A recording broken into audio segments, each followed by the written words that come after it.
5번째 시간입니다. 창세기 13장 14절로 18절 말씀을 통해서 바라봄의 법칙이라고 하는 제목으로 하나님 말씀 증거하겠습니다. 우리 인생은 무엇을 바라보느냐에 따라서 자기의 미래와 운명이 결정됩니다.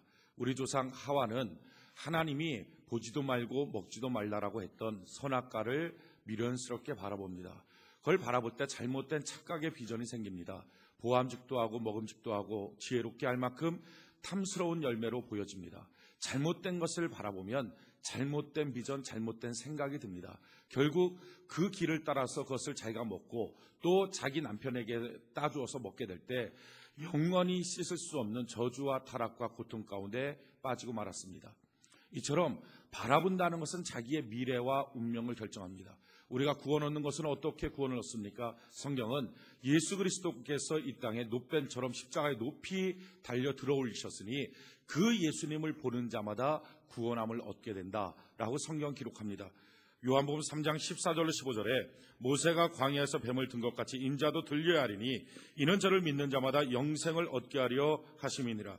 요한복음 6장 40절에 내 아버지의 뜻은 아들을 보고 믿는 자마다 영생을 얻는 이것이니 마지막 날에 내가 이를 다시 살리리라 하시니라. 우리가 예수 그리스도의 십자가를 보고 믿을 때 우리 가운데 영생이 있고 하나님의 구원하심이 있다 하는 것입니다.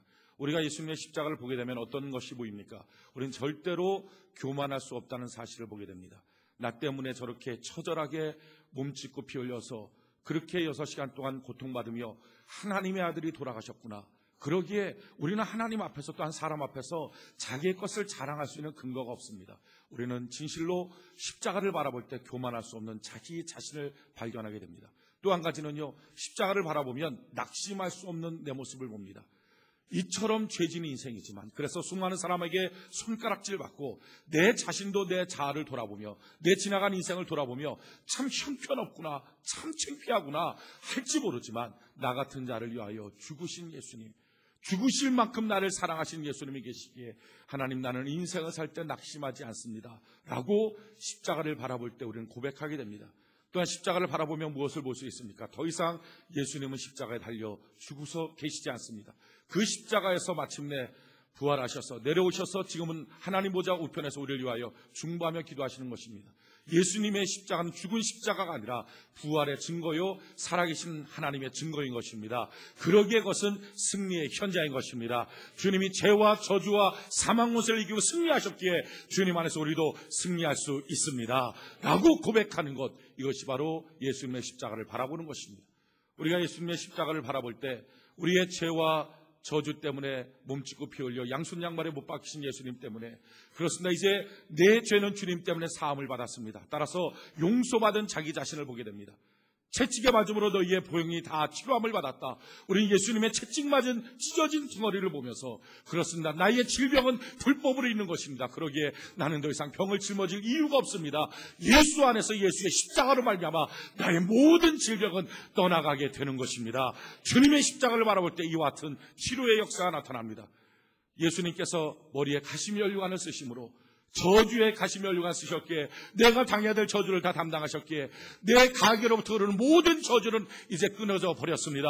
주님 안에 나는 아브라함의 복을 축복의 사람으로 이제는 바뀌어지게 된 것입니다 라고 예수님의 십자가를 바라볼 때 우리는 다시 고백할 수 있습니다. 예수님의 침뱉김을 당하고 모욕과 멸시를 받았기에 우리는 예수님 안에서 이제 칭찬과 명예의 인생을 살아갈 수 있습니다. 예수님이 나 대신에 온몸의 옷을 싹 벗김을 당하고 그렇게 가난함의 모습으로 처절하게 죽었기에 가난한 우리가 다시 예수님 안에서 부유함을 누릴 수 있게 되는 것입니다. 십자가를 바라볼 때 우리는 예수님의 구원의 역사와 능력과 축복의 은혜들을 소유할 수 있습니다. 우리가 무엇을 바라보느냐? 선악과를 바라보면 인생은 망하지만 하나님의 구원의 방편인 예수의 십자가를 바라볼 때 우리는 구원함을 얻게 된다는 것입니다. 그러기에 바라본다는 것은 자기 인생의 미래와 운명과 삶을 결정하는 것입니다. 오늘 우리는 말씀을 통해서 이 바라봄의 영적인 법칙과 원리들을 좀 깨닫게 되고 또 새로운 말씀 가운데 결단하고 결심하는 은혜가 있기를 바랍니다. 여러분, 오늘 성경에 등장하고 있는 아브라함이 있습니다. 아브라함은 75세에 하나님의 명령 가운데 갈대아우르 자기의 고향을 떠납니다. 본토 아비집을 떠나 내가 내게 지시할 땅으로 가라. 하나님의 명령을 받아서 떠나지만 그는 완벽하게 순종하지는 못했습니다. 자기 아비집인 조카 롯을 데리고 떠나갑니다. 마침내 그와 같은 허점이 있을 때, 가나안 땅에 도착했을 때 기근이 몰려오니까 그 허점인 롯이 울부짖습니다. 여기서 못 살겠어. 여기서 못 살겠어. 내 안에 하나님의 완벽한 순종이 아닌 약간의 불순종이 있으면, 우리의 삶 속에 시험과 환난이 몰려오면 그 불순종이 그 내 안에 들어와 있는 세상이 칭얼거립니다. 그래서 하나님의 길 앞에 타락하고 말게 됩니다. 결국 아브라함도 견디지 못하고 다시 애굽이라고 하는 세상으로 내려갑니다. 천신만고의 고통 가운데 하나님의 특별한 은혜가 없으면 그는 회복될 수 없었습니다. 하나님의 은혜 가운데 회복이 되어서 잃어버린 아내도 되찾고 또 여러 가지 은근과 육축이 충만한 상태가 됩니다. 아브라함은 쏜살같이 자기가 처음에 하나님을 불렀던 첫사랑의 그 자리, 첫 신앙의 첫 믿음의 그 자리로 올라갑니다. 마침내 그 자리에서 자기의 불순종이었던 조카 롯과 결별을 합니다. 이제 완벽하게 하나님 앞에 순종하는 사람이 됩니다. 이제부터는 하나님이 약속하신 축복이 그에게 시행돼야만 됩니다. 그 축복이 시행되기 전에 하나님이 하시는 것이 뭡니까? 너는 눈을 들어 너 있는 곳에서 동서남북을 바라보라. 그리하면 내가 이 모든 것을 너희에게 허락하여 주게 될 것이다. 그것이 바로 오늘 본문 말씀입니다. 오늘 본문 말씀 창세기 13장 14절 15절, 창세기 13장 14절 15절 우리 같이 한번 한 목소리 한번 읽어봅시다. 시작. 롯이 아브라함을 떠난 후에 여호와께서 아브라함에게 이르시되 너는 눈을 들어 너 있는 곳에서 동서남북을 바라보라. 보이는 땅을 내가 너와 내 자손에게 주리니 영원히 이르리라. 하나님께서 동서남북을 바라보라. 그러면 내가 이 땅을 너에게 주게 될 것이다. 이 약속이 지금 처음 나오는 약속입니까? 그렇지가 않습니다. 하나님은 이미 이전에 이 땅을 너희에게 주겠다라고 아브라함에게 약속하셨습니다. 창세기 12장 7절을 같이 한번 봅시다. 창세기 12장 7절. 창세기 12장 7절 같이 한 목소리 시작. 여호와께서 아브라함에게 나타나 가라사대 내가 이 땅을 내 자손에게 주리라 하신지라. 아브라함이 갈대아우를 떠나서 하나님의 약속의 땅 가나안 땅에 도착했습니다. 그때 하나님이 약속하십니다. 내가 이 땅을 너한테 허락하여 주게 될 것이다. 그런데 그 약속을 주시고 나서 시행되지 않았습니다. 이제 마침내 시행될 때가 왔습니다. 그때 하나님이 하시는 것이 뭡니까? 너는 눈을 들어 바라보라. 그러면 이 땅을 너에게 허락하여 주게 될 것이다. 참 놀라운 사실은요, 하나님 우리에게 약속하십니다. 그리고 그 약속이 시행될 때가 되면 반드시 하시는 것이 있습니다. 너는 눈을 들어 바라보라. 그러면 그때부터 내가 너희에게 이것을 허락하여 주게 될 것이다 라는 것입니다. 이것이 놀라운 영적인 법칙입니다. 우리가 인생 살면서 하나님의 약속을 받습니다. 성경 안에 얼마나 많은 약속이 있습니까? 우리가 말씀을 통해서 약속을 받습니다. 꿈을 통해서 약속을 받습니다. 그런데 그 모든 약속이 언제 실행이 되는가? 하나님은 실행되기 전에 꼭 우리에게 이처럼 말씀합니다. 너는 바라보라. 그리고 바라보고 나서야 하나님의 것이 시행되더라 하는 것입니다. 우리가 하나님의 약속을 받고 믿음으로 삽니다. 그런데 그 믿음으로 살다가 그 약속이 오래 지체되거나 인생에 어떤 위기가 닥치고 나면 믿음이 흔들립니다. 의심이 생깁니다. 자기 마음속에 시험이 들고 자기 마음속에 낙심이 됩니다. 그때 그 낙심 가운데 언제 그 낙심이 듭니까? 하나님의 축복 5분 전에 듭니다. 마귀는 알아요. 영적인 존재이기 때문에 하나님의 축복이, 하나님의 약속이 언제쯤 시행될지를 압니다. 그래서 그 약속이 시행되지 못하게 하려고 마귀 하는 것이 뭡니까? 우리가 갖고 있던 믿음을 흔들어 버립니다. 하나님의 모든 축복은 믿음을 통해서 역사합니다. 너가 뭐 하기 원하느냐? 주여 내가 보기를 원합니다. 내 믿음대로 될지어다. 하나님의 모든 기적은 이처럼 믿음을 통해서 역사하는데 우리의 마음속에 믿음 갖고 있어야 하나님의 기적과 이적이 나타나고 하나님의 약속이 시행되는데 이 믿음이 흔들릴 때가 있어요. 그게 뭡니까? 마귀가 들어와서 내 믿음을 흔들어 놓는 거예요. 언제? 축복이 시작되기 바로 직전에. 그래서 그 믿음이 흔들릴 때 하나님이 찾아와서 똑같이 권면합니다. 너는 바라봐라. 그래서 바라보면 믿음이 생기고, 그래서 믿음이 굳세어지면 바로 그때부터 하나님의 축복과 약속이 시행되도록 하는 것입니다. 창세기 15장을 같이 한번 봅시다. 창세기 15장 1절. 창세기 15장 1절. 창세기 15장 1절. 이후에 여호와의 말씀이 이상 중에 아브라함에게 임하여 가라사대 아브라함아 두려워 말라. 나는 너의 방패요 너의 지극히 큰 상급이니라. 하나님이 아브라함한테 나타났어요. 왜 나타났습니까? 지금 아브라함이 무엇인가를 두려워하고 있어요. 그러니까 하나님이 말씀하시죠. 아브라함아, 두려워하지 말라. 나는 너의 큰 상급이 될 것이다. 지금 아브라함이 무엇 때문에 두려워합니까? 2절을 볼까요? 아브라함이 가로되 주 여호와여 무엇을 내게 주시려나이까? 나는 무자하오니 나의 상속자는 이 다메섹 엘리에셀입니다. 지금 아브라함이 두려워하는 이유가 뭡니까? 아들이 없다는 것입니다. 하나님은 아들을 주겠다 그랬어요. 큰 민족을 주겠다 그랬어요. 근데 그 약속을 주시고 나서도 10년 동안 실행되지 않습니다. 자, 실행되지 않으니까 자기 마음속에 의심이 생겼습니다. 정말 맞나? 하나님 약속 맞나? 나한테 실행 안 되는 거 아니야? 아니, 어쩌면 나 혼자 스스로 착각하는 거 아니야? 하나님이 약속도 안 했는데 나 혼자 약속했다고 믿고 있는 것 아니야? 내 믿음 아니야? 라고 하면서 마음속에 두려움이 생겼어요. 내 신앙도 내 삶도 헛것 아니야? 하는 식의 마음속에 두려움이 생겼습니다. 그 두려움이 생겼을 때 하나님이 어떻게 합니까? 야, 지금 이제 바로 시행될 텐데 너가 왜 두려워하느냐? 하고 그의 흔들리는 믿음을 견고케 하시기 위해서 하나님이 찾아옵니다. 두려워하지 마라. 근데 사람은요, 두려워하지 말라는 주님의 말씀 앞에 반응하지 않아요. 여전히 투덜거려요. 하나님이 나한테 해준 게 뭐가 있다고요? 하나님이 지금 나한테 뭘 해주려고 합니까? 어차피 나는 아들도 없습니다. 난 무자합니다. 이 다메섹 엘리에셀이나 나의 양자로 삼겠습니다. 이렇게 투덜거립니다. 그때 하나님이 어떻게 그의 믿음을 견고케 하여 주십니까? 오늘 5절 볼까요? 5절, 창세기 15장 5절. 그를 이끌고 밖으로 나가 가라사대 하늘을 우러러 몇 벌을 셀 수 있나 보라. 또 그에게 이르시되 내 자손이 이와 같으리라. 장막 안에 웅크리고 있는 아브라함을 끌고 나가 하늘의 별들을 바라보라. 바라봄의 법칙을 씁니다. 그때 흔들렸던 믿음이 견고케 되고, 야, 저 별처럼 하나님이 아들을 주시는구나. 믿음이 굳세어지는 거예요. 이게 바로 바라봄의 법칙이에요. 그렇게 굳세어질 때 하나님이 뭐라고 말합니까? 6절을 보니까 아브라함이 여호와를 믿으니, 그때부터 믿음이 다시 굳세어졌어요. 여호와께서 이를 그의 의로 여기시고 마침내 하나님께서 자녀를 주시는 그에게 역사가 실행되더라 하는 것입니다. 아브라함의 손자였던 야곱도 마찬가지입니다. 이 야곱은 나이 40에 혈혈단신으로 직장도 없어요. 돈도 없어요. 집 한 칸도 없어요. 아무것도 없고 자기의 아내도 자녀도 없어요. 나이 40에 어떻게 보면 실패자입니다. 나이 40에 혈혈단신에 자기 형의 노여움 가운데 쫓겨서 도망가서 외삼촌 라반의 집으로 갑니다. 근데 가기 전에 아브라함이 그의 머리에 손을 얹고 축복하며 이삭이 머리에 손을 얹고 기도합니다. 하나님께서 너에게 큰 복을 줘서 아브라함의 부요와 복을 너에게 허락하여 주시고 너는 그 복을 받고 돌아오게 될 것이다. 하나님의 복의 약속을 이삭을 통해서 받습니다.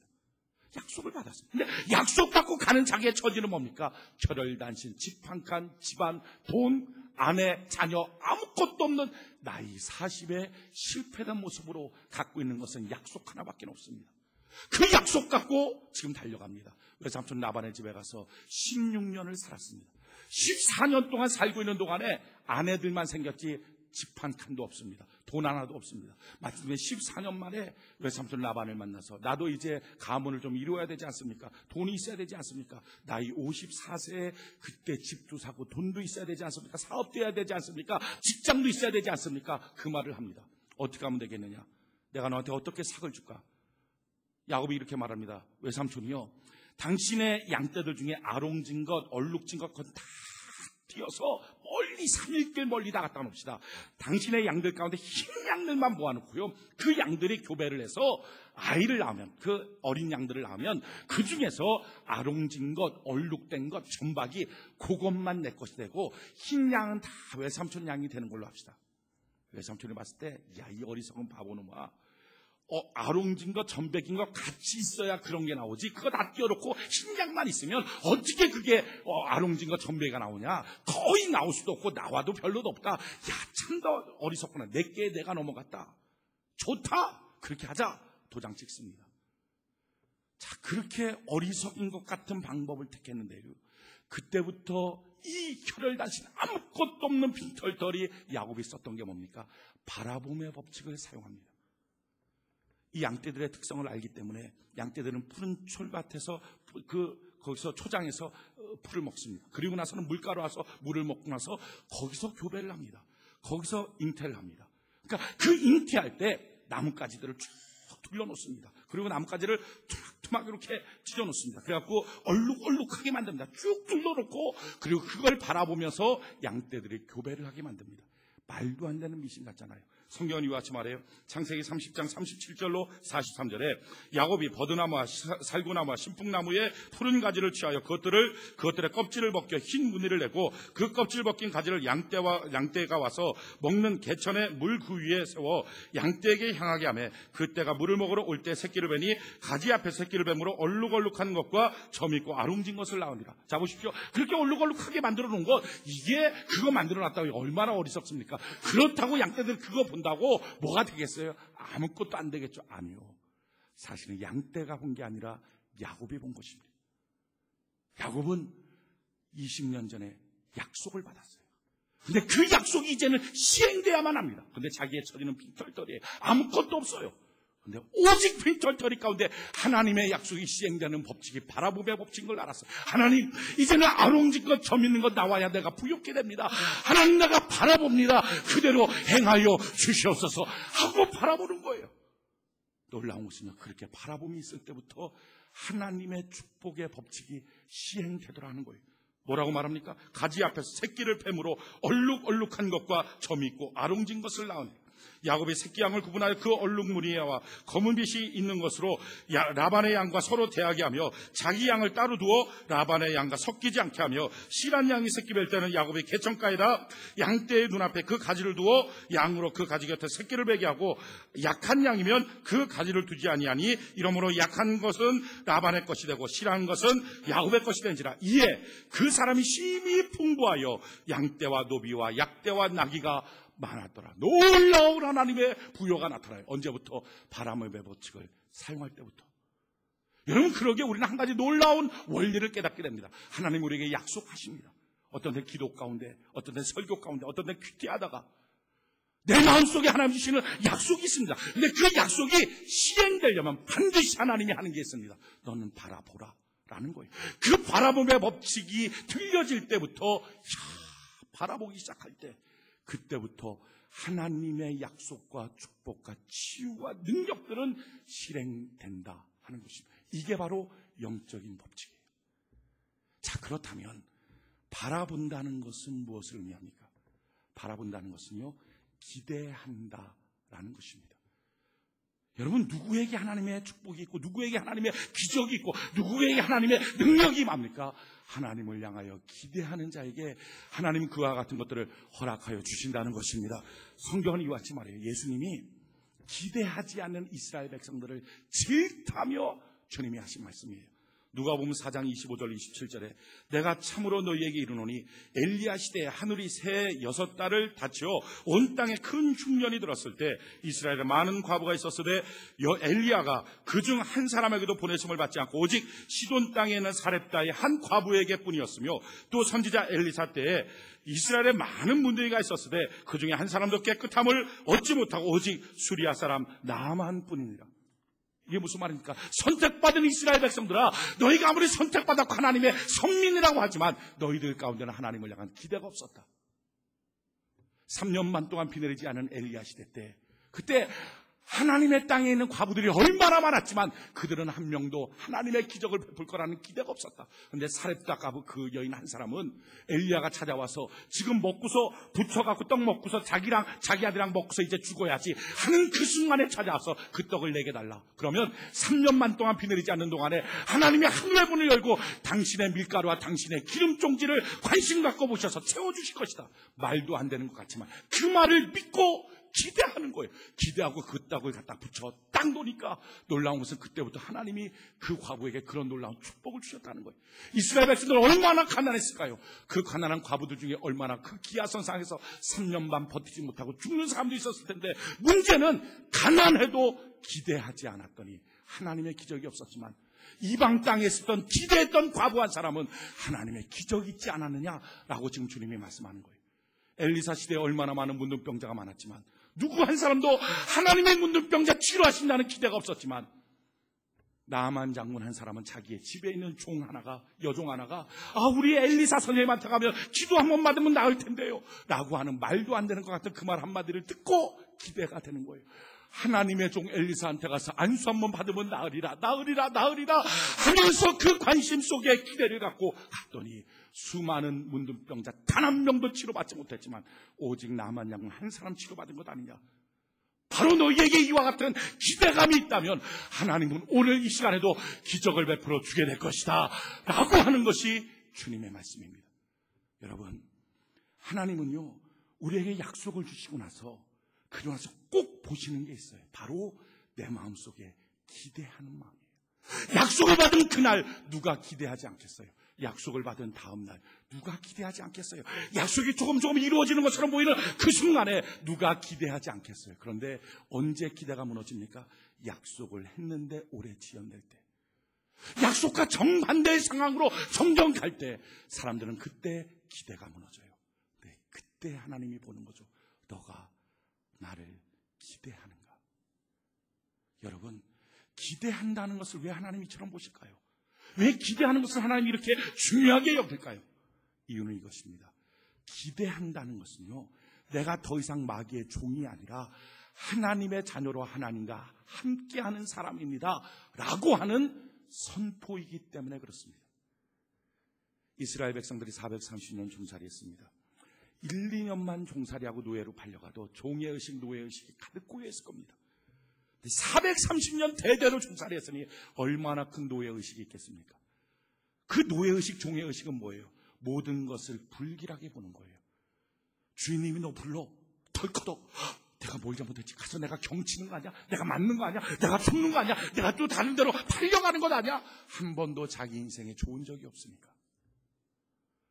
그러니까 종의의식은요 모든 게 불안해요. 누가 문을 퉁퉁퉁 두들겨도 깜짝, 뭐야, 무슨 일이야? 무슨 일이 터졌어? 나한테 어떤 해야 될까? 자기 인생에 불길한 기억밖에 없어요. 불길한 경험밖에 없어요. 눈에 띄면 의도 터지는 거고, 눈에 띄면 일하는 거고, 눈에 띄면 힘든 거예요. 그러니까 자기 인생의 모든 경험은, 사건만 터지면 다 안 좋은 거예요. 이게 종의의식이에요. 이스라엘 백성 430년 종의의식 갖고 삽니다. 그러다가 하나님의 은혜 가운데 결정적으로 해방받아요. 해방받아서 그들이 나온 게 뭡니까? 홍해 앞에 딱 서 있습니다. 홍해 앞에 서 있는데 뒤에가 있고 그냥 쫓아와요. 그랬더니 어떡합니까? 그들이 원래 갖고 있던 의식대로 말하는 거예요. 야, 우리가 매장지가 없어서, 애굽에는 매장지가 없어서 우리를 여기까지 끌고 와서 우리를 죽이려 하느냐? 그들의 생각은 뭡니까? 사건만 터지면 죽거나 기껏 해봤자 다시 끌려가 종되는 것. 이게 종의 의식이에요. 이게 종의 생각이에요. 이게 종의 예감이에요. 종의 예감은 항상 불길한 예감이에요. 안 될 것 같은 기대, 안 될 것 같은 생각이에요. 그때 하나님의 모세를 통해서 말합니다. 야, 너희가 왜 하나님이 너희를 인도했는데, 하나님이 너희와 함께 하는데 너희는 왜 너희가 여전히 종처럼 생각하느냐? 너희는 좀 가만히 있어라. 하나님이 너희를 위해서 대신 싸워주시는 것을 봐라. 너희 보내고 군대를 다시는 너희가 보지 않게 될 것이다. 너희는 가만히 있어라. 그리고 그 밤에 하나님이 역사하십니다. 홍해를 가르고 마침내 홍해를 마른 땅같이 갈라서 200만이 건너가고요. 그들을 쫓아던 애국 군대 쫓아와서 물살에 다 휩싸여서 그들이 봤던 애국 군대 다시는 보지 않는 하나님의 축복을 주십니다. 처음부터 믿음으로 기대할 수는 없었겠죠. 하지만 하나님은 이 훈련을 시키는 거예요. 그러고 나서 3일 동안 다시 물이 없습니다. 이스라엘 백성들의 마음속에 불만이 가득 찼어요. 뭐 이렇게 인도하고 난 다음에 힘들어 어려워. 그러고 있는 찰나에 3일 만에 물이 있습니다. 그 물을 보니까 그게 바로 마라물이에요. 물을 가서 마셔보니까 쓴물이에요. 먹지를 못해요. 자, 이 사건 앞에 이스라엘 백성들은 여전히 종의 의식을 갖고 종의 예감을 갖고 반응합니다. 야, 우리가 여기서 이제 목말라 죽는구나. 그때 모세는 어떻게 합니까? 하나님께 무릎 꿇고 기도해요. 하나님께서 여기까지 인도하셨으면, 하나님이 함께 하시면 여기에 놀라운 하나님의 축복이 있지 않습니까? 그때 하나님이 말씀합니다. 야, 이 물 옆에 나무 하나가 있다. 그 나뭇가지를 찢어서 집어 던지라. 그러면 물이 달아질 것이다. 그걸 보여주는 거예요. 이스라엘 백성, 야, 그렇구나. 우리에게 나타난 사건이 사실은 하나님의 축복과 하나님의 치료와 능력의 사건이구나. 이걸 지금 배워가는 거죠. 학습해가는 거예요. 그 다음에 아말렉의 대군이 몰려와요. 손을 들었더니 이거 손 내렸더니, 야, 하나님은 승리케 하신 하나님이구나. 하늘에 만나 메추라기를 먹이시고 반석에 샘을 터뜨립니다. 이런 과정을 통해서 일어나는 사건들마다 해결하신 하나님, 도와주신 하나님, 은혜 베푸신 하나님, 불길한 예감이 틀리고 하나님 안에서 축복의 인생으로 가고 있다는 사실을 학습시켜 주시고 깨닫게 하십니다. 그리고 나서는 이와 같이 공부시키고 마침내 시험을 보시죠. 그게 바로 가데스 바네의 시험입니다. 12명의 정탐꾼을 뽑아서 40일 동안 하나님의 약속의 땅을 가게 하십니다. 거기를 다 훑어보게 하십니다. 하나님의 기대는 뭘까요? 야, 너가 이 시험에 통과하라. 너희 눈에 보이는 것이 비록 높은 성과 안악자손이 보인다 할지라도 너희는 여기에 겁먹지 마라. 이 사건들 앞에 홍해 앞에서도 경험했잖아. 마라 앞에서도 경험했잖아. 아말렉 앞에서도 경험했잖아. 하나님이 너희를 도와준다는 사건을 너희가 경험했잖아. 이제는 종의 의식, 종의 예감이 아니라 하나님의 자녀의 특권으로 고백해봐라. 그런데 돌아왔더니 10명은요 똑같이 종의 의식, 종의 예감으로 말하는 거예요. 우리는 저기들 하면 다 죽는다. 다시 애굽으로 돌아가자. 그때 오직 2명, 여호수아 갈렙만이 아니다. 저 땅은 하나님이 우리에게 주신 땅이다. 저들은 우리의 밥이다. 그러나 10명 앞에 선동받았던 종의 의식, 종의 예감을 갖고 있던 200만 이스라엘 백성 전원은 40년 광야 생활 가운데 결국은 광야에서 다 죽고 맙니다. 여러분, 하나님이 여러분들의 인생 가운데 베풀어 주신 은혜의 과정들을 무시하지 마십시오. 믿음의 학습의 과정들을 무시하지 마십시오.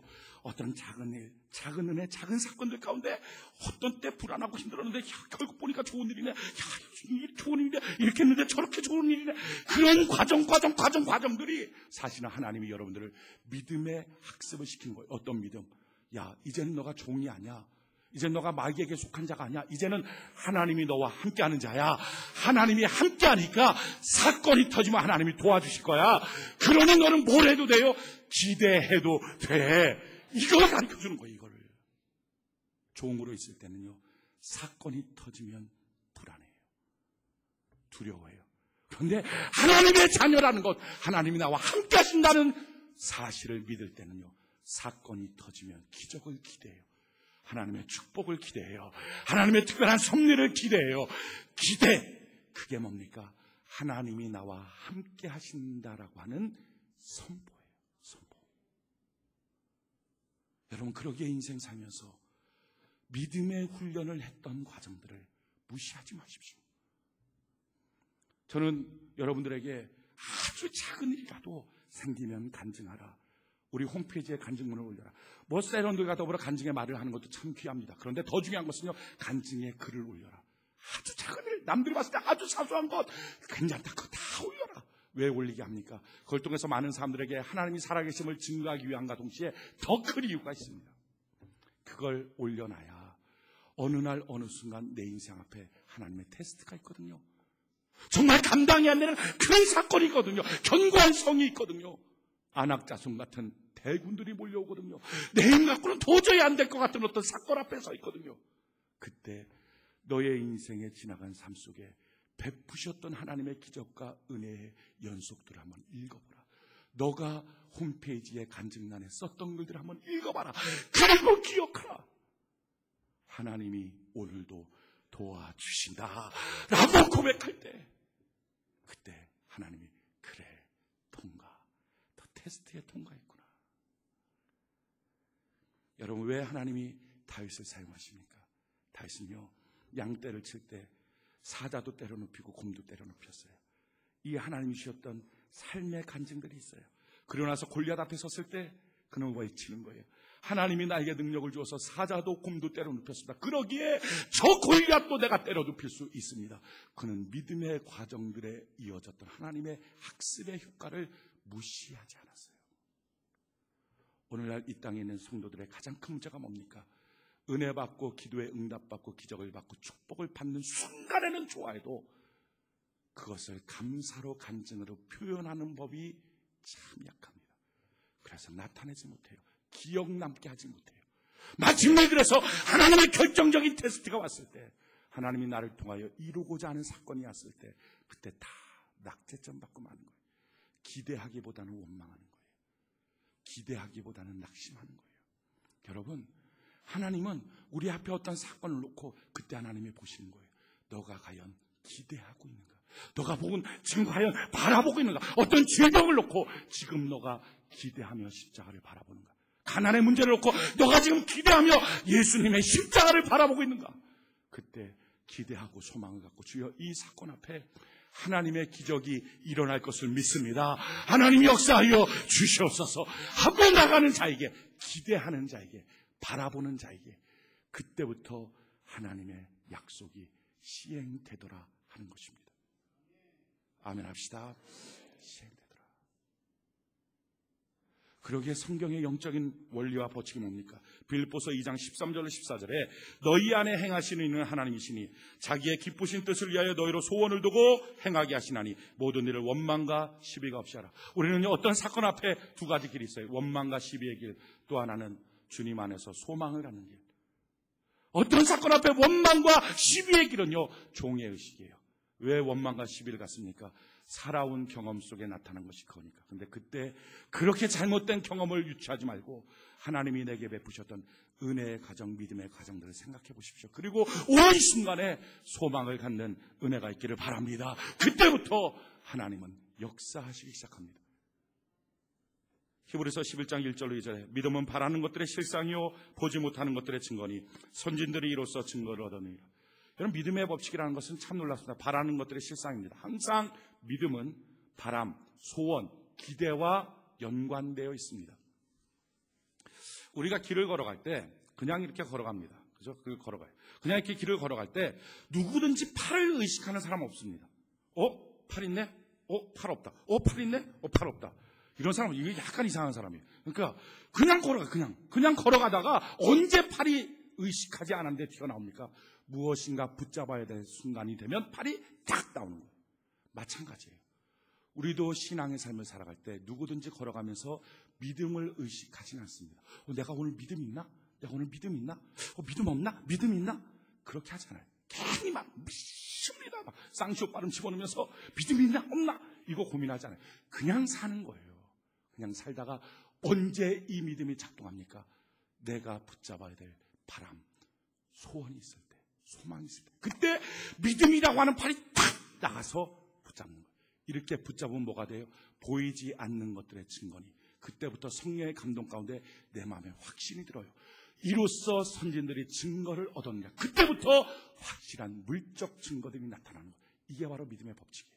하나님은 우리에게 약속을 주십니다. 그리고 그 약속이 시행되기 직전에 반드시 마귀의 도전 가운데 흔들림이 있습니다. 테스트가 있어요. 견고한 성이 있어요. 내 힘으로 안 되는 일이 있어요. 그리고 하나님이 물어보시는 거예요. 기대할래? 낙심할래? 낙심은 종의 표징, 종의 감. 기대는 하나님이 나와 함께 하시다는 고백, 테스트의 통과. 기대한 그에게, 바라는 그에게 하나님은 새로운 하나님의 기적과 역사들을 시행하여 나가신다 하는 것입니다. 그러기에 우리가 무엇을 해야 됩니까? 제일 중요한 가장 첫 번째, 하나님을 기대하는 은혜가 있기를 바랍니다. 한번 따라합시다. 하나님을 기대하자. 다시 한번 하나님을 기대하자. 여러분, 이 땅에 62억의 인구가 있습니다. 수많은 사람들이 있지만, 다 다른 사람이지만 하나님의 관점에서 보면 딱 두 종류의 사람이에요. 하나는 그 마음속에 절망의 무덤을 안고 살아가는 사람, 또 하나는 소망과 희망의 부활의 새 생명을 안고 살아가는 사람. 딱 두 종류예요. 하나님은 절망 속에 있는 사람들을 창조하신 적이 없어요. 항상 소망 속에 있는 사람들을 창조했어요. 그런데 왜 이 사람들이 절망 속에 갔습니까? 죄 짓고 타락해서 그렇습니다. 사람들이 왜 절망과 낙심 가운데 삽니까? 이유는 자기 안에 있는 죄의식 때문입니다. 그래서 이 죄의식 때문에 뭐든지 불안한 거예요. 애가 학교 갔다 들어올 시간이 조금만 늦어져도 불길한 생각들만 드는 거예요.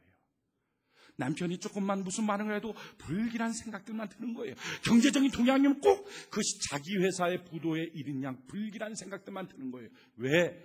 내 안에 있는 죄의식의 발로예요. 사람은 죄 짓고 타락했을 때 두려움과 불안과 절망의 무덤 속에 살아가고 있어요. 공허함과 무력감에 살아가요. 그래서 점 보고 사주팔자 보고 그렇게 하고 뛰어다니는 거예요. 그리고 이 절망에서 얼마나 벗어나려고 노력합니까? 이 두려움 속에서 벗어나려고 얼마나 노력합니까? 그래서 안 보는 거예요. 피하는 거예요. 도망치는 거예요. 꿩이 매가 사냥을 하면요, 꿩은 맨손으로 잡습니다. 그거 아십니까? 산에 가면 매가 산을 빙빙 돌면 분명히 한두 마리 꿩은요, 수풀에 머리 박고 있는 꿩이 있어요. 그런 거 갖고 살며시 그냥 붙잡아 갖고 오면 돼요. 그거 맨손으로 잡는 거예요. 꿩의 특징은 겁이 나면 수풀에 가서 머리를 박아요. 자기가 안 보이면 없는 줄 알아요. 없습니까? 있어요. 사람이 선택하는 것 중에 가장 큰 것, 자기에게 닥쳐온 두려움, 자기에게 닥쳐온 어떤 절망, 자기에게 닥쳐온 어떤 위기의식 가운데 도망치고 안 볼래 그렇게 하다가 결국 마지막 선택하는 게 뭡니까? 영원히 안 보는 것, 자살이에요. 이 시대가 얼마나 자살의 악한 영들 가운데 위에서부터 아래까지 다 휩싸여져 있습니까? 어디서부터 나온 거예요? 사건 앞에서 항상 불길한 예감을 주는 종의 의식에서, 세상 속에서 그것 말고 다른 거 선택하는 게 뭡니까? 자기의 닥쳐놓던 문제들을 운명처럼 받아들이는 거예요. 그냥 그렇게 사는 거예요. 노자가 그랬다 그러죠. 자기 아내가 죽고 난 다음에 막 붙이고 깽가리치고 덩시도 그랬대. 그러니까 주변 사람들이 와서 이 정신 나가냐, 왜 아내 죽고 난 다음에 이 짓 하느냐. 그때 노자가 이렇게 말했다는 거예요. 자연 법칙에 따라서 물 흐르듯이 아내가 태어나서 자라나서 나랑 결혼했다가 자연 법칙에 따라서 죽었는데 내가 북치고 장구치고 야 자연 법칙이 이루어졌구나 하지, 그럼 뭘 하겠냐 이랬다는 거예요. 그러니까 그 모든 사건을 그는 뭘로 받아들여? 운명으로. 그러니까 얼마나 많은 사람들이 이 세상에 살면서 질병이 운명인 것처럼, 가난이 운명인 것처럼, 불행이 운명인 것처럼 나는 저주받은 인생이야 라고 생각하며 삽니까? 이게 다 마음속에 절망의 무덤을 안고 사는 거예요. 또는 다른 뉴에이지 운동이나 또는 다른 종교들을 의탁해요. 아니요. 이 모든 것들을 통해서 해결한대요. 오직 해결할 수 있는 것은 예수의 이름밖에 없습니다. 예수의 십자가 앞에 나갈 때, 하나님만을 기대할 때 위로부터 부어주시는 가장 좋은 은사와 온전한 선물을 하나님이 위로부터 우리에게 부어주시게 될 것입니다. 하나님께 기대하고 하나님께 나갈 때 오직 주님만이 나의 소망입니다. 주님만이 나의 힘이십니다. 주님만이 나를 도울 수 있습니다. 고백하고 나갈 때 하나님의 새로운 역사, 그 기대 가운데 새로운 일들이 시작되게 될 것입니다. 두 번째, 우리가 무엇을 해야 됩니까? 우리에게 맡겨져 있는 일들 앞에 책임과 의무를 다하십시오. 여러분, 언제부터 지치지 않는 기대감이 생깁니까? 내 있는 자리 안에서 떠나지 않고 그 자리에 뿌리 박는 거예요. 그리고 어떻게든지 아무리 어려워도 나는 여기에 주어진 하나님의 뜻과 사명을 이루리라 라고 고백하는 거예요. 떠나는 것, 도망가는 것, 자살하는 것, 그게 가장 쉬운 길이고 가장 바보 같은 선택이에요. 정말 힘든 것은요, 끝까지 남아서 그 자리를 바꾸는 거예요. 바꾸는 거. 그리스도인들은 자살하지 않아요. 왜요? 끝까지 남아서 그 자리를 바꿀 수 있는 능력을 하나님이 공급하여 주시기 때문에 그래요. 그 힘과 능력이 있는 거예요. 세상 사람들은 아무리 강한 것처럼 보여도 약한 거예요. 못 버티는 거예요. 하나님 안에 있으면, 하나님이 함께 하시면 버티는 능력, 버티는 정도가 아니라 뒤바꿔버리는 은혜가 그 안에 넘치게 된다는 것입니다. 여러분, 가나안 여인이 있어요. 자기 딸이 귀신 들렸어요. 별걸 다 해도 해결이 안 돼요. 마침내 예수님 앞에 쫓아가서 다윗의 자손 예수여, 나와 내 딸을 불쌍히 여겨주소서. 애걸복걸 주님 앞에 외칩니다. 사랑의 눈동자로 주님이 봐주셔야 되는데 그런 기대가 있습니다. 아니에요. 주님이 무심히 지나가요. 돌아보지도 않아요. 다시 또 불러요. 다윗의 자손 예수여, 나를 좀 불쌍히 여기시고 내 귀신 들린 딸을 불쌍히 여겨주소서. 무심히 지나가요. 주변 사람들이 말하는 거죠. 저 여인 좀 어떻게 안수 좀 해서 보냅시다. 그때 예수님이 돌아보면서 이렇게 말씀하는 거예요. 나는 이방 여인한테 보내지 않았다. 나는 내 백성, 잃어버린 이스라엘 백성들만을 위해서 온 것이다. 얼마나 부족한 말입니까? 너와 상관없다. 난 너한테 기도해 줄 수 없다. 내가 너 딸을 치료해 줄 수 없다 라고 하는 주님의 선포예요. 사랑의 주님이라고 믿었는데 어떻게 나한테 이럴 수 있는가? 낙심할 수 있겠죠. 그런데 이 여인이 낙심하잖아요. 왜요? 엄마니까. 낙심하고 돌아가면 자기 딸 뭐가 돼요? 엄마라고 하는 의식 갖고 있으니까 어떤 모욕과 멸시를 받아도 그 자리를 떠날 수 없는 거예요. 해결할 수 있는 분은 주님밖에 없는데 주님이 나를 멸시하고 무시해도 난 주님께로 가야지. 쫓아가서 주님만 앞에 무릎 꿇어요. 근데 주님이 결정타를 남기죠. 야, 누가 주인의 자녀들에게 먹일 떡을 개에게 던져주냐? 너는 개 같은 여자다. 어마어마한 모욕. 2만 명 넘는 사람 앞에서 개 같은 여인이라고 듣는 모욕. 그런데요, 이 여자는요, 그런 모욕을 들어도 그 자리에 무릎 꿇고 주님 발을 움켜잡고, 주님, 옳소이다. 내가 바로 개입니다. 그러나 개도 주인상에서 떨어지는 부스러기 먹지 않습니까? 내 딸 고쳐주세요. 왜요? 엄마니까. 표현할 수가 없는 거예요. 여러분들에게 하나님은 어머니라고 하는 자리를 줬어요. 아버지라고 하는 자리를 줬어요. 아내라고 하는 자리를 줬어요. 남편이라고 하는 자리를 줬어요. 교회 안에서는 직장을 줬어요. 대한민국 국민이라고 하는 자리를 줬어요. 어떤 때는 이것 때문에 힘겨워하고 불편해요. 야, 너만 아니었으면, 내가 너만 낳지 않았으면 내가 얼마나 행복하게 잘 살 텐데, 너 낳아서 힘들어. 아니요. 그 딸 낳아서 기대하고 소망 갖고 하나님의 기적을 보게 된다는 거예요. 그 어디에 와서 바뀌어지게 된다는 거예요. 그 직분, 그 직책이 있어서. 하나님이 여러분들에게 왜 그 자리 주셨습니까?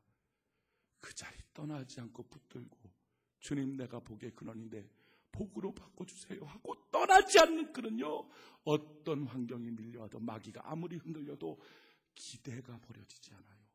왜요? 고치실 분은 하나님밖에 없으니까.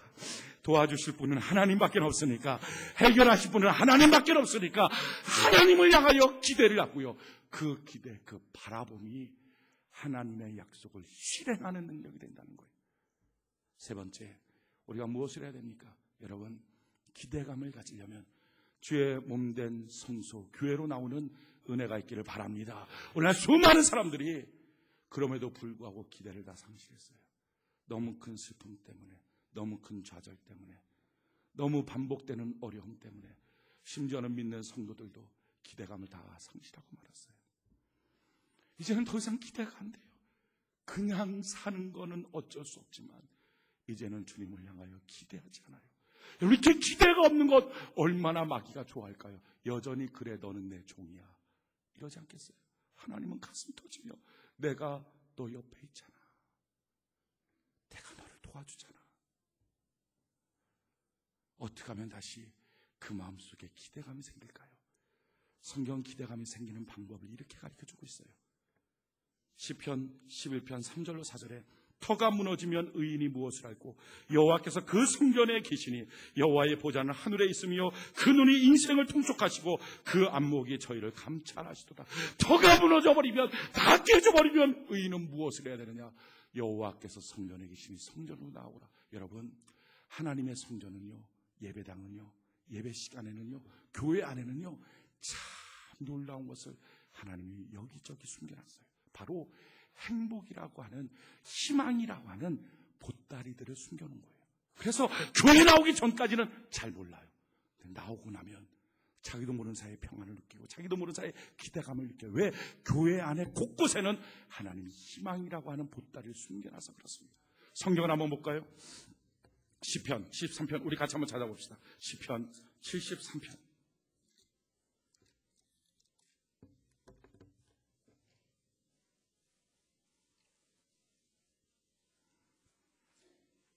시편 73편 1절로 3절.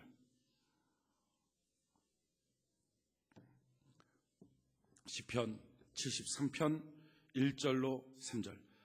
같이 한번 한 목소리 읽어봅시다. 시작. 하나님이 참으로 이스라엘 중 마음이 정결한 자에게 선을 행하시나 나는 거의 실족할 뻔하였고 내 걸음이 미끄러질 뻔하였으니 이는 내가 악인의 형통함을 보고 오만한 자를 질시하였음이로다. 자, 보십시오. 이 아삽이라고 하는 사람은 하나님을 믿었어요. 믿었는데 주변 사람들이 너무 안 좋아요. 주변 환경이 너무 안 좋아요. 자기에게 기대했던 것은 계속 무너져요. 그러는 가운데 자기도 모르는 실족함이 느껴졌어요. 상처가 입었어요. 믿음의 상처가 됐어요. 이젠 기도도 봉사도 뜨문하고 싶어요. 자, 이와 같이 됐을 때 이 사람이 어떻게 해결이 됩니까? 16절 17절. 16절. 내가 어쩌면 이를 알까요? 생각한즉 내가 심히 곤란하더니 하나님의 성소에 들어갈 때야 저희 결국을 내가 깨달았네다. 참 놀랍죠. 보십시오. 자, 이처럼 마음이 시름시름해요. 시험 들었어요. 믿음이 없어요. 흔들려요. 의심세계, 기대가 안 돼요. 자, 이럴 때 사람들은 대부분 뭐 합니까? 생각을 많이 해요. 그래서 이렇게 말해요. 예배 드려야죠. 생각 좀 해야 될 것 같아요. 기도하셔야죠. 생각 좀 해야 될 것 같아요. 아, 봉사하셔야죠. 맡겨진 직책이 있잖아요. 아니, 생각 좀 할게요. 사람들이 주로 선택하는 게 생각이에요. 근데 생각했더니 어떻게 됐다고요? 곤란하기만 하더라는 거예요. 헷갈리기만 하더라는 거예요. 해결이 안 되더라는 거예요. 그런데 이 사람이 놀라운 일을 한 가지 선택해요. 하나님의 성소로 나갔더니 그때야 해결되더라. 하나님의 성소 안에는 희망의 보따리를 하나님은 곳곳에 숨겨놨다는 것입니다. 그래서 그 안에 나오면 마음속에 점점 희망이 생겨요. 성경이 이와 같이 말해요. 시편 20편 1절 5절에 환난 날에 여호와께서 내게 응답하시고 야곱의 하나님의 이름이 너를 높이 드시며 성소에서 너를 도와주시고 시온에서 너를 붙드시며 내 모든 소재를 기억하시며 내 번제를 받으시기를 원하노라. 우리 하나님이 어떻게 해요? 성소에서 우리를 도와주시고 환난 날에 응답하시고요. 또 한 가지 너희의 소재가 뭡니까? 주님 앞에 드렸던 모든 봉사, 이것을 하나님이 기억하시고 너희의 번제, 하나님께 드렸던 모든 예배를 하나님이 기억하고 성소에서 너를 도와주시고 해결하여 주시게 될 것이다. 이게 하나님의 말씀이에요. 그러기에 하나님께 나서 예배드리고 하나님께 나서 봉사하십시오. 그러면 마음속에 기대와 소망이 넘쳐나오게 될 줄 믿습니다. 여러분들 가운데 소망이 흔들리는 분이 있습니까? 기대가 되지 않는 분이 있습니까? 그렇다면 예배를 더 드리십시오. 예배를 너무 안 드려서 그렇습니다. 새벽 예배 빼먹고 수요일 날 빼먹고 금요일 날 빼먹고 주일 날 예배 간신히 나올 뚱말뚱 시간도 제대로 안 지키고 늦게 나왔다 일찍 가고 저녁 예배 있는 줄도 모르고 어떻게 그 마음에 하나님의 기대감이 있겠습니까? 여러분, 마음속에 기대감이 흔들리고 있다면, 아니 없다면, 그렇다면 주의 몸된 교회에 나서 봉사를 하십시오. 봉사하되 자기에 맡겨진 직분직책을 철저하게 한번 해보십시오. 너의 소재를 기억하고 너의 번제를 하나님이 기억하여 때마다 일마다 소망을 주시고 그 소망 가운데 기대함을 주어서 하나님이 성소에서 너를 도와주시고 성소에서 너를 붙들어 주시게 될 것이다. 하나님의 약속이에요. 여러분, 오늘 말씀의 결론을 맺겠습니다. 우리 인생에 하나님의 얼마나 많은 약속이 있을까요? 성경을 통해서 인생 살면서 끊임없는 주님의 약속을 받았어요. 그 약속이 실행되는 원리는 바라봄이에요. 언제 바라보나요? 다 기대 안 될 때, 다 흔들리고 있을 때, 그때 하나님 보시는 거죠. 너가 기대하니 낙심하니. 그때 하나님 앞에 제가 기대합니다. 기대가 안 되거든. 주의 예배에 더 깊이, 주의 봉사에 더 충성되게 하다 보면 하나님이 주시는 희망의 보따리 가운데 기대감이 생겨서 기대함으로 주님 바라보면 하나님의 자녀라는 선포를 하기 시작하면 하나님의 놀라운 기적이 그에게 시행되므로 그의 삶을 통해서 수많은 영광과 역사가 하나님께로 올라가고 주변 사람들에게 나타나는 축복의 명문감은, 신앙의 명문감은 하나님이 만들어 주시게 될 줄 믿습니다. 이 은혜와 축복 이번 한 주간 기대감으로 충만한 여러분들 되기를 예수님 이름으로 축원해 드립니다. 우리가